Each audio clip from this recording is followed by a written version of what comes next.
I don't think these guys are capable of seeing that resentment brewing. And I fear that the more they recognize that there's resentment growing amongst the working class, the more on board with fascism they will get. Even the lightest of reformist liberalism coming from the AOC rank is going to be met with a lot of backlash. Let's take a look at one of these panels. Alexandria Ocasio-Cortez. Yeah, this is the guy.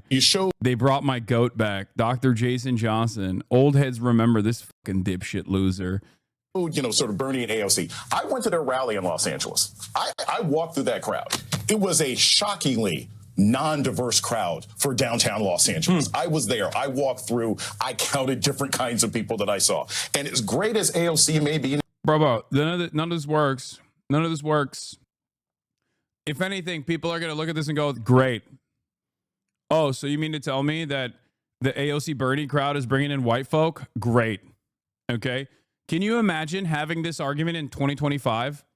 Being like, oh, not enough brown folk in the crowd. It's like, what the fuck are you saying? Yeah, maybe because the Latinos were at the fucking Trump rally. Okay, that's probably why. Shut the fuck up, Jason. There is no like, oh, I can't believe how non-diverse this crowd is. Like, this dude is operating on like 2014 metas right now, okay? Now, and as great as Bernie may be, what they demonstrated is the general problem also that the Democratic Party is having, which is if you can't get young brown people out there, if they're continuing to choose the couch over voting, the Democrats are going to lose in the midterms too. So new leadership is needed. It's got to start from the top. And Durbin retiring is a good example of how you change that. God, I hate this guy so much. They dusted off Jason Johnson and brought him back. Now that there's like even a fraction of motion for AOC and Bernie Sanders, it is crazy. Like, this guy's entire purpose is to be a hitman for progressives by being like, well, they don't fuck with black people, I think. And to tell all of the aunties, all the black aunties that watch MSNBC that like AOC and Bernie are not good and you shouldn't vote for them is crazy. Yeah, exactly. This guy's been cryogenically frozen inside of a break glass in case Bernie Sanders becomes politically relevant again. Case in MSNBC's DC studio over the past 3 years. What's his angle? His angle is just fuck Bernie and fuck AOC. The Democratic Party is great. It shouldn't move in any... The Democratic Party should not move in a progressive direction no matter what. Their entire job here is to tell the backbone of the Democratic Party and some of the most like hardline liberal blue and on types within the Democratic Party, people might get mad at me for saying this, is going to be older black women. Okay? That is the backbone of the Democratic Party. They watch a lot of MSNBC still. They watch a lot of CNN still. And these ladies are going to get their notes from MSNBC, and MSNBC being like, AOC doesn't fuck with black people. I think in the case of AOC, it's not going to work because the K-Hive elderly black women love AOC, from what I understand. They don't fuck with Bernie, but they definitely like AOC. AOC comes across as like a big uniter, basically, of a lot of these different categories, because of the aesthetic notes that a lot of people care about within the primary voter base of the Democratic Party. AOC ends up gaining a lot of like, AOC doesn't fall into the Bernie is an old white man that is not trustworthy like Joe Biden was for this like demographic that we're talking about. I don't think this level of like AOC sucks, she has no emotion, AOC is racist, that kind of attitude works. I guess because Bernie doesn't say you're not black if you don't vote for him.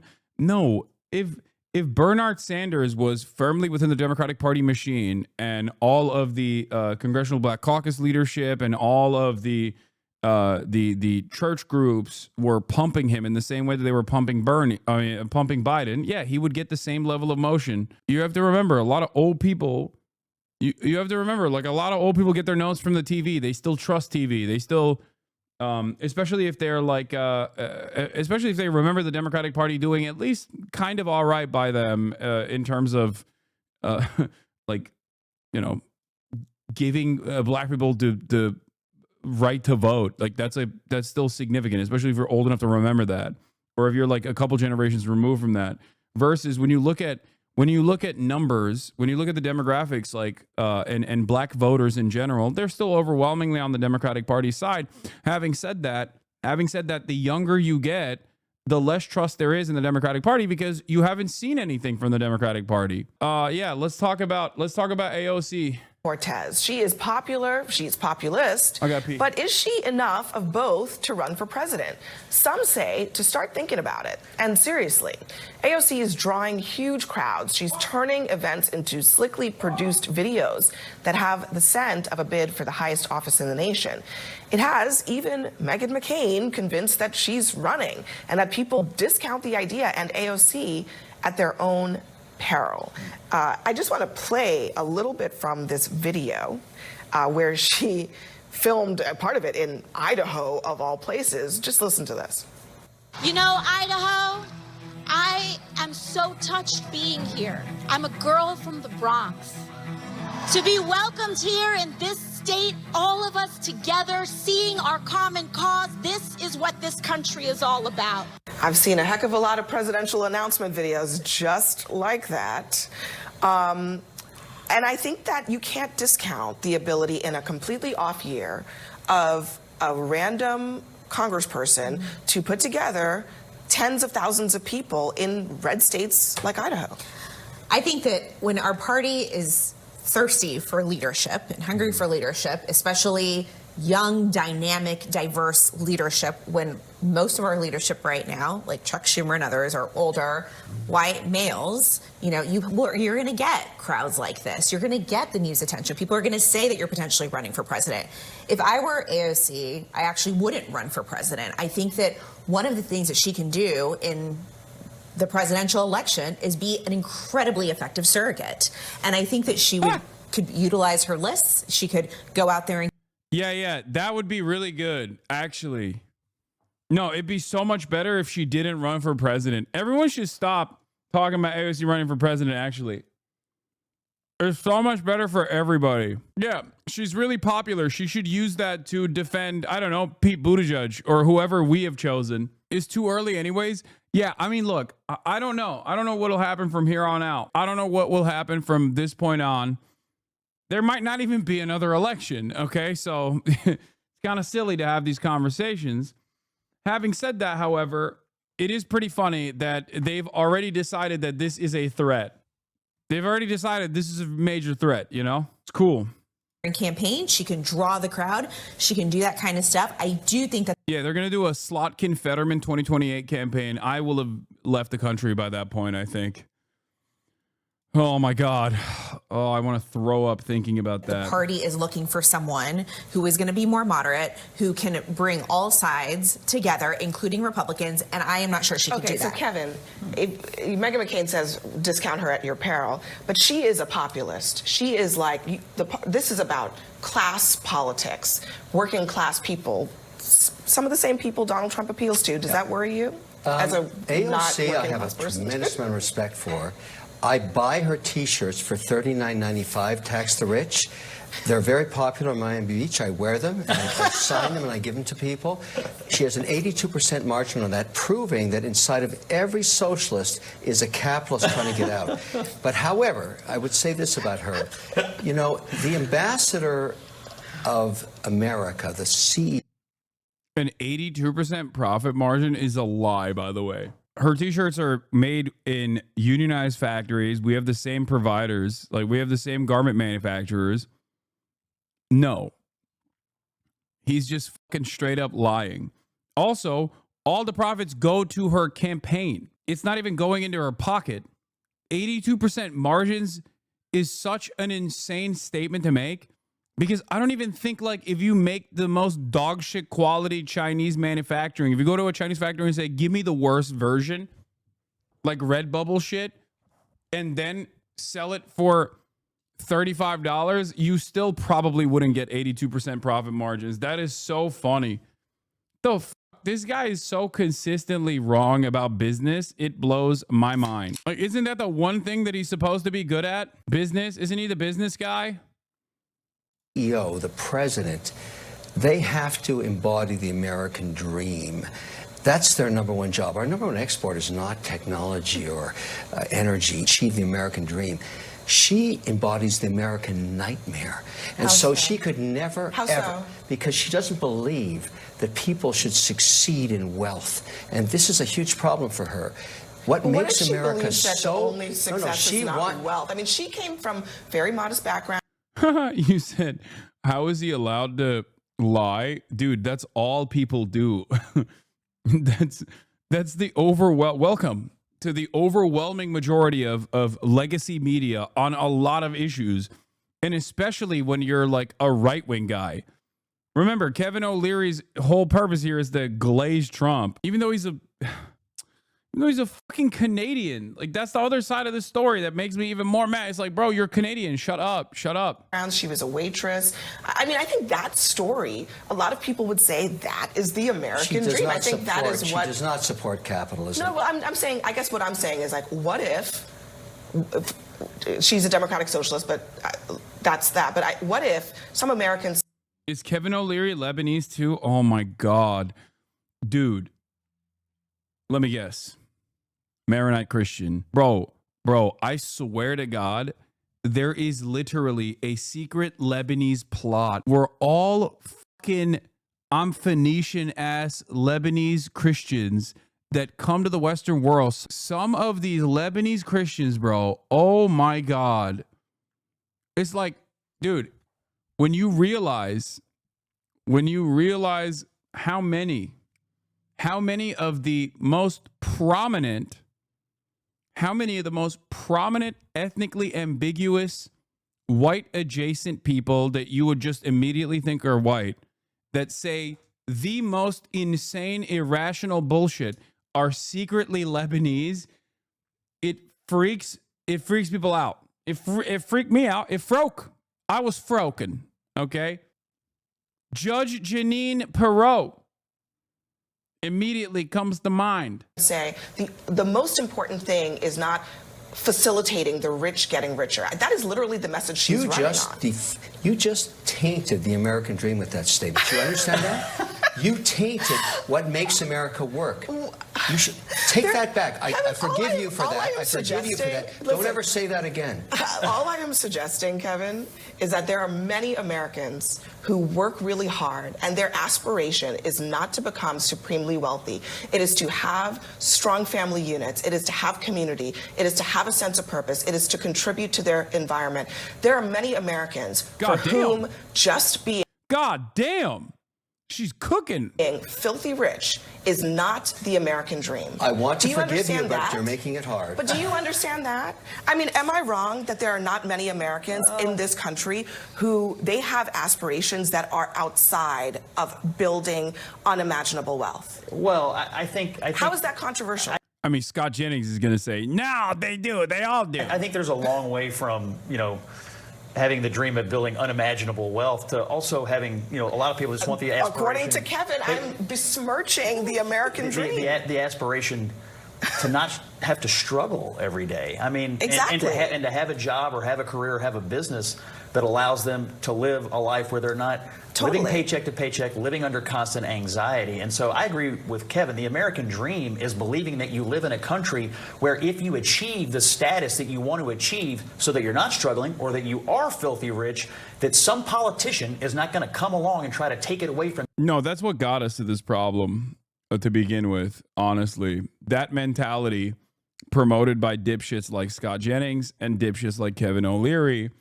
is unironically how we got to this issue to begin with. No, the American dream is literally to be able to survive on a fucking single salary, have children, have a upward social mobility, all that good stuff. White picket fence on your house and a car. That's the dream. The dream is survival, okay? These guys are the reasons why you can't achieve said dream. Because they have to have helicopters, okay? They have to have yachts. That's the way that income and wealth distribution has to work in this country. God forbid. It's so crazy, dude. It is so fucking annoying. God, this kind of commentary pisses me off so much.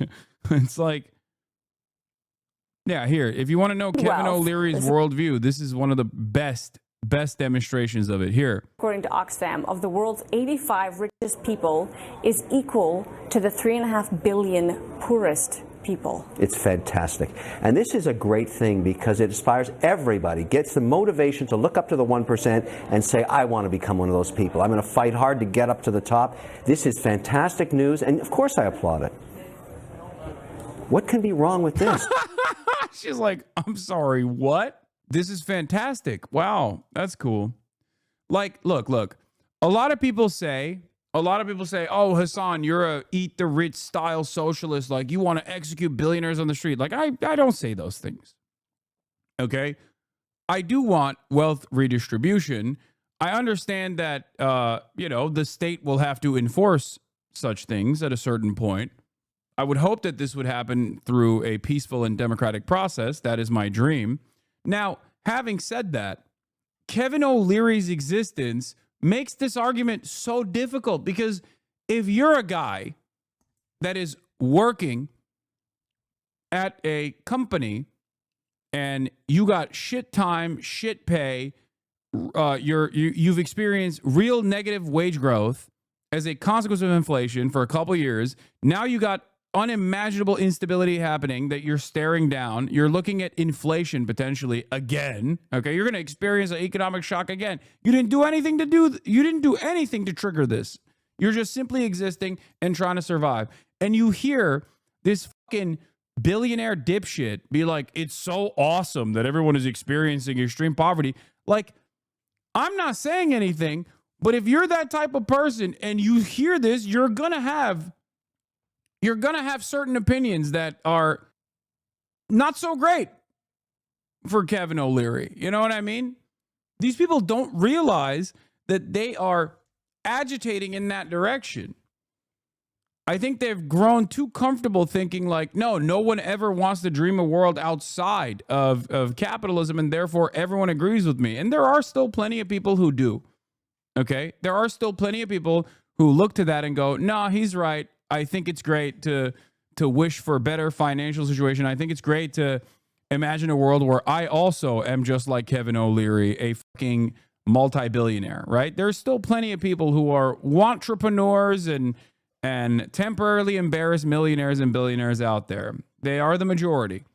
But the number of people that look to this with resentment grows every single day, especially as people's finances get worse and worse, especially as they recognize that this market that's supposed to be stable has experienced tremendous shocks in cycles that seemingly get smaller and smaller, like that window of stability between the last economic bust, the boom bust cycle, gets smaller and smaller until what? Like, we're just going to have one every week? Is that fine? Is that normal? And it's the worst part about it is you got no say in this process. Like, Donald Trump is a great example of this. You vote for him, or even if you don't vote for him, he's just decided to do this thing.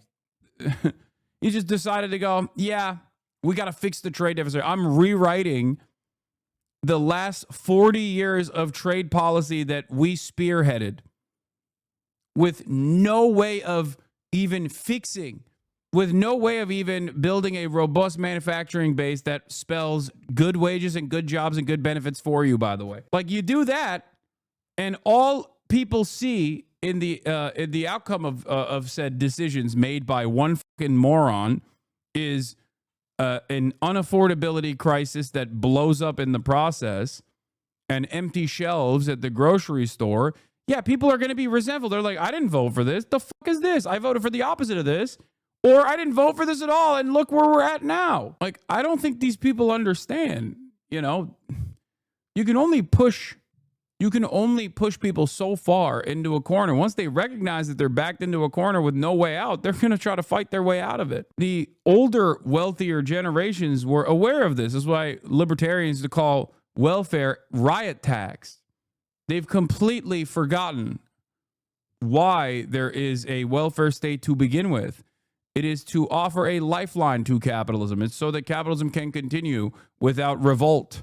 Really? Yes, really. So somebody living on I celebrate capitalism. $1 a day in Africa is getting up in the morning and saying, "I'm going to be Bill Gates." That's the motivation everybody needs. Only thing between me and I'm that not guy against is charity. motivation. I just need to Describing pull the up my increasing socks. bubble cycle I makes me think of the don't have volatility of socks. crypto. Don't tell me that you want to redistribute wealth again. That's never going to happen. Okay? You know what? You take a simple stat like this, which is neither Oh, that's never going to happen. Yeah, okay.